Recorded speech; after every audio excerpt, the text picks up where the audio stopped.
참 예수님, 네, 오늘은 한 달에 한 번씩 있는 성모 신심 미사가 되겠습니다. 네, 이번 달은 또 성 요셉 축일이죠. 성월이죠. 네, 그래서 3월 17일인데요. 3월 17일 날은 주일인 걸로 알고 있습니다. 그래서 아마 축일이 다음 날로 되어 있는 걸로 생각이 돼요. 19일이죠. 3월 19일. 그래서 다음 날로 되어 있지 않나 생각합니다. 성모님 하면은 여러분들이 너무나 우리 인류의 어머니, 또 예수님의 어머니, 또 하느님의 어머니로서 우리가 그분을 공경하고 또 그분의 신앙의 모범을 본받으려고 노력을 하고 있습니다.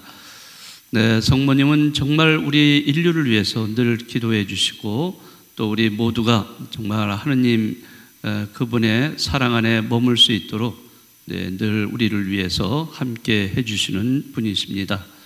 네, 3월 달도 우리 성모님의 그런 보호하심에 따라서 여러분들이 성모님을 닮아가는 그런 한 달이 되시면 좋겠습니다. 자, 오늘부터 이 새로운 책을 여러분들과 함께 하는 날이죠. 자, 계속 말씀을 드렸는데, 믿음이 흔들릴 때라는 제목의 책입니다.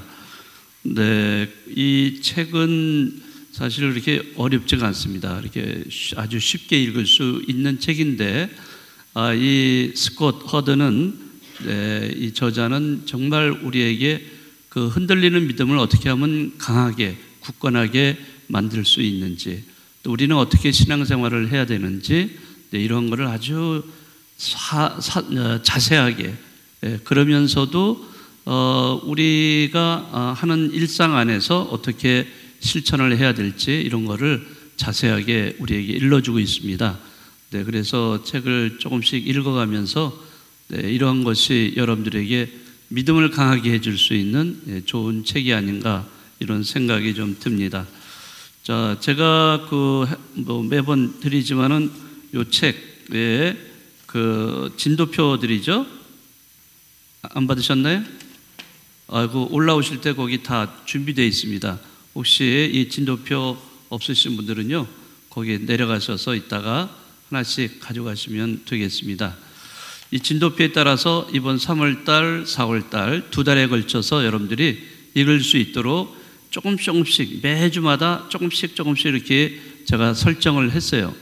그러니까 그것만 따라 해도 여러분들이 두 달이면 이 책 다 한 권 읽게 되는 셈이 됩니다. 이거를 물론 한꺼번에 손 한번 닿으면 다 읽어버리시는 분도 있어요. 밤새도록 해서 그것도 괜찮은데요.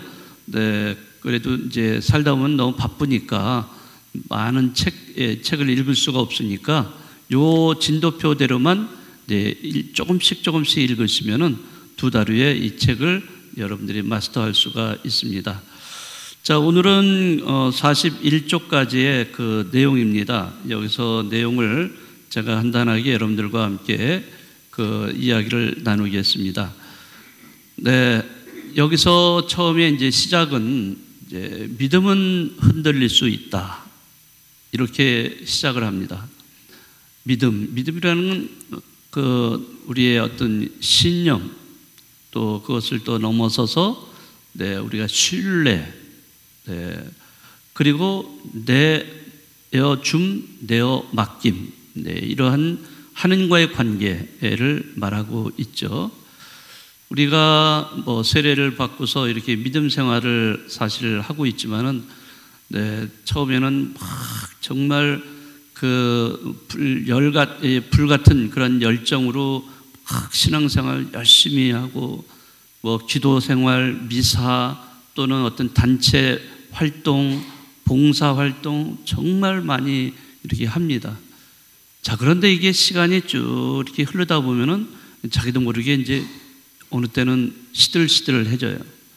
그리고서는 이 신앙생활도 슬럼프에 딱 빠져버려요. 어느 때는 미사도 빠지고, 어느 때는 기도하는 것도 다 잊어버리고, 성경 멀리 해버리고, 이렇게 해서 물론 냉담자 같은 그런 생활로 접어드는 경우도 있죠. 뭐 다 그렇다는 건 아닌데 또 경우에 따라서 그런 사람들도 꽤 많이 있어요. 세례받은 다음에 한 몇 주 열심히 나오더니 그 다음부터 안 나와. 예, 그리고서는 이제 그분들이 다 냉담자가 돼버려요. 이제 그분들은 완전히 떨어져 나가는 경우가 또 있어요. 예. 이제 그렇지만은 또 이렇게 조금씩 다가서면서 우리 공동체 일원으로서 열심히 살아가는 그런 분들도 계십니다. 아무튼 우리가 뭐 몇 년을 하건 또는 몇십 년 신앙생활을 하건 누구나 다 공통적으로 겪게 되는 것이 이 믿음의 강도죠. 네. 어떤 때는 믿음이 불같이 열정적으로 됐다가 어느 때는 차디찬 얼음처럼 식어버리는 그런 경우도 많이 체험을 합니다. 이 저자는 우선 믿음이 약해지는 것, 믿음이 흘리는 것은 당연하다. 이런 식으로 출발을 합니다.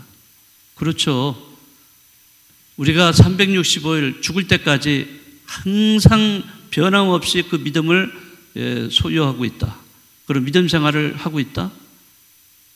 여러분들 그래 자신할 수 있으신 분 계세요? 네, 아무도 없어요.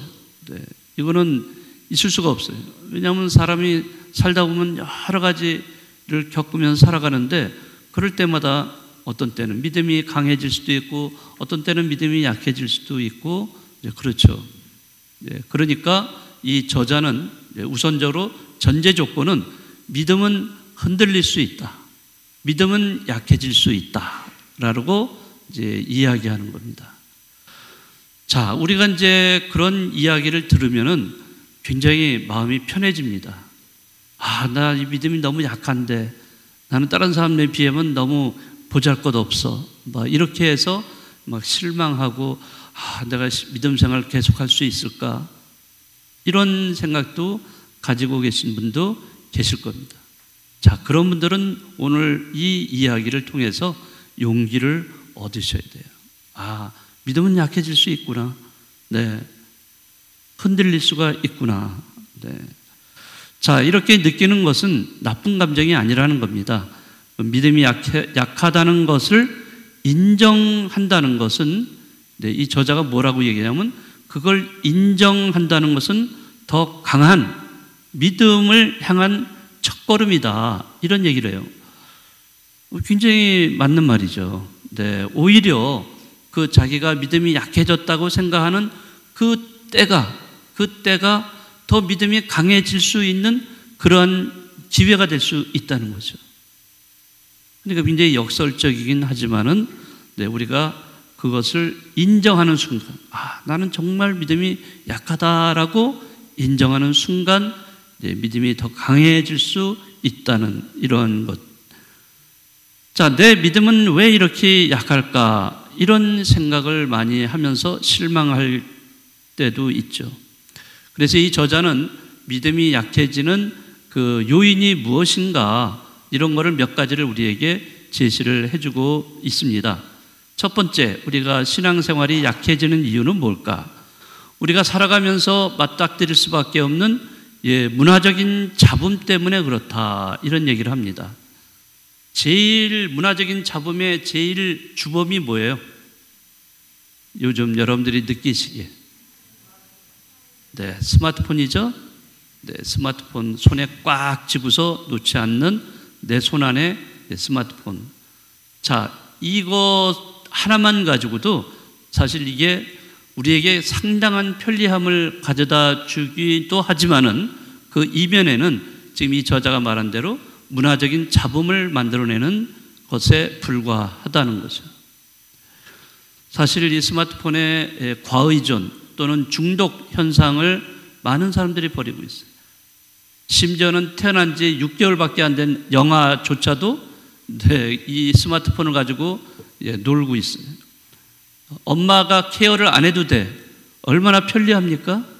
그렇지만은 스마트폰에 그렇게 어린 아이가 여기에 노출이 되어버릴 때 그 위험성이라는 것은 이루 말할 수가 없어요. 아무튼 이러한 문화적 잡음이 이것만은 아니겠죠. 네, 그 이외에도 뭐 여러 가지 미디어, 우리가 텔레비전, 드라마, 여러분 드라마 많이 보시죠? 또 뿐만 아니라 요즘 뭐 트로트, 뭐 채널 틀면은 트로트 어마어마하게 나옵니다. 예? 또 뿐만이겠어요? 또 먹방, 먹는 음식에 대한 것도 엄청나게 나옵니다. 예, 물론 뭐 그게 나쁜 거는 아니에요. 적당히 보면 돼요. 조금씩 보면 되는데 너무 우리가 거기에 집착을 하게 돼요. 예, 그 집착을 해서 그거 아니면 안 돼.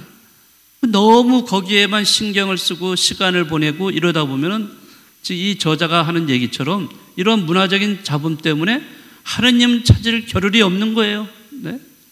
그러니까 내가 기도를 해야 되는데 기도할 시간 점점 없어지는 거예요. 그러면은 기도도 안 하고 이제 성경도 읽지 않고 또 게다가 또 뭐 내가 미사 참여하는 것도 잊어버리고 막 이렇게 된다. 그럼 자연적으로 신앙이 약해질 수밖에 없는 겁니다. 자, 그런 거를 하나 이야기하고 두 번째는 영양분이 제대로 공급되지 않아서이다. 영양실조 상태에 있다라고 합니다. 이제 그 중에 여러 가지가 있는데 그 중에 하나를 이 저자가 뭐라고 하냐면 신앙교육이 잘 안 돼 있다는 거죠. 신앙교육 언제 받으셨죠?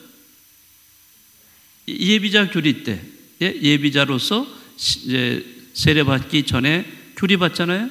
그거 받은 거 가지고 평생을 버티는 거예요. 그런데 그때 받은 교리는 벌써 몇 년 전, 몇십 년 전 건데 그게 지금 내가 신앙생활 하는데 그거 가지고는 안 되거든요. 시대는 점점 변해가고 있어요. 그러니까 본질이야, 복음이라는 본질이야 변하지는 않지만은 우리가 어떤 식으로 하느님을 섬기는가 하는 면에서는 매번 달라집니다. 시대마다. 근데 이런 걸 우리가 충분히 인식을 하고 신앙생활을 해야 되는데 이런 걸 잘 몰라요. 정말 우리 신자분들, 정말 저도 반성을 해야 될 게 우리 사목자들이 반성해야 될 것들이라고 해요. 왜냐하면 너무 우리 신자분들이 미사 참여 열심히 하시고 묵주기도도 열심히 하시지만 정말 알아야 될 교리는 잘 모르세요. 예, 정말 너무나 많은 분들이 너무 모르고 그냥 신앙생활 하시는 경우가 많이 있습니다. 제가 그걸 어떻게 느끼냐면요. 언제 더 느끼냐면 견진성사 할 때. 견진성사 하기 전에 교리를 가르치잖아요. 그러면 제가 이제 기도에 대해서, 성경에 대해서 이렇게 강의를 할 때 이제 질문을 합니다. 자, 기도, 매일같이 아니면 일주일에 한 번이라도 하시는 분 손 들어보세요. 이러면은 그 200명, 예를 들어 200명이 모였다. 그러면 거기서 한 3, 4명 정도밖에 손을 안 들어요. 또 성경도 이걸 한 일주일에 한 번 정도 읽으십니까? 하면은 한 3, 4명밖에 안 들어. 200명 중에. 그러니까 그 나머지 사람들은요, 접하지를 않은 거예요. 그런 것에 대해서. 거의 접하지를 않은 거죠. 그러니 교리에 대해서는 더 말할 나위 없는 거죠. 네, 이런 식으로 해서 결국에는 우리가 사목자들이 어떤 방식으로든지 이 신앙교육이 이루어지도록 이렇게 배려를 해야 된다는 것을 많이 느낍니다. 근데 물론 그것이 어떤 교리를 받으러 오라고 시간을 딱 정해서 강의를 해서도 가르칠 수 있기도 하지만은 그러나 그런 시간을 따로 내서 가르치려면은 배우는 신자분들이 시간적으로 여유가 없어요. 이게 잘 안 되니까 어떤 면으로든지 좀 틈이 있으면은 그때 이러한 것을 해야 되지 않는가 이런 생각이 좀 들고요. 특별히 또 신앙이 약해질 때가 언제냐면 사람들이 살아가면서 고통을 받을 때라고 합니다. 나한테 어떤 어려움이 닥칠 때, 집안에 예를 들어서 지금 흔히 그런 말 하죠. 우환이 온다. 우환. 네, 이런 우환이 올 때 사람들은요, 우리 신자들조차도요, 어디로 달려가요? 점집으로 달려갑니다. 예? 네, 철학관 점집으로 달려가서 사주팔자 보고 그 점을 치는 이런 사람들이 있어요. 아니 내가 힘들면은 기도를 해야 되는데 기도하지 않고 오히려 그런 쪽으로 이렇게 네, 나가는 이런 경우라면 굉장히 모순되는 거죠. 나는 주일날 미사 참여에 오는 분인데 어떻게 그 어떤 일이 생겼을 때 예? 그런 식으로 대처한다는 것은 문제가 있는 거죠. 그러니까 이런 거. 또 이제 생계 유지를 하다 보니까 너무 어려우니까 신앙으로부터 점점 멀어지는 경우도 있어요. 또 나이를 들다 보면은 또 이런 신앙에서 멀어지는 경우도 있어요. 어쨌든 여러 가지 이유가 있는데 여러 가지 고통 때문에 이 믿음이 약해지는 경우가 많다는 거. 네, 그리고 교회를 다니는 사람 중에서도 우리가 성당을 다니는 사람 중에서도 영적인 것보다는 물질적인 것에 좌우되는 이런 사람들이 이런 신자들이 많다는 거예요. 이건 신앙이 이건 정말 약해진 거죠. 믿음이 참 없다고는 할 수 없지만은 정말 너무 약한 상태이기 때문에 세속의 이런 것에 유혹에 금방 넘어가 버리죠. 네, 그래서 우리가 교황님도 영적 세속성이라는 말도 표현도 하셨지만은 어쨌든 믿음이 약해지는 계기, 요인들이 여러 가지가 있습니다. 그렇지만은 어떤 상황에 있든지 간에 중요한 것은 이 저자가 말한 대로 내가 믿음이 약하다. 지금 내가 흔들리고 있다. 이거를 인정하는 거예요. 이거를 인정할 때 우리의 신앙은 강해질 수가 있습니다. 하느님은 늘 우리를 초대하신다고 합니다. 늘 불러주세요. 늘 끊임없이 우리를 향해서 손을 내밀어 주시고 계시다는 거죠. 자, 결국에는 믿음이라는 것은 내가 노력을 해서 하느님께 다가가는 경우도 있지만은 궁극적인 것은 하느님이 우리에게 주시는 선물입니다. 네. 그리고 우리는 그 선물을 뭐 하기만 하면 돼요? 받기만 하면 되는 거예요. 하느님이 주신 거예요. 우리가 마음을 열어놓기만 하면 돼요. 한 예수님이 문을 두드리세요. 우리가 문을 열어드리기만 하면은 그분은 알아서 들어오셔서 식탁에 앉아서 우리와 식사를 하시는 분입니다. 네, 그거를 여러분들이 기억을 잘 해주시면 좋겠습니다. 그래서 마르코 복음서에서도 보면은 이제 어떤 환자가 병자가 예수님께 찾아와서 이렇게 말하죠. 저는 믿습니다. 믿음이 없는 저를 도와주십시오. 이렇게 청합니다. 네, 자기가 부족하다는 걸 인정하는 사람은 이렇게 기도하는 거예요. 자, 다 같이 따라서 해볼까요? 저는 믿습니다. 믿음이 없는 저를 도와주십시오. 그러면 누가 가장 기뻐하실까요? 네, 하느님이 기뻐하신다는 것. 자, 이런 기도를 여러분들이 앞으로 바치시면서 이 책을 이렇게 좀 계속해서 잘 읽어주시면은 여러분들 아마 믿음이 자기도 모르게 크게 성장할 거라고 믿습니다. 네.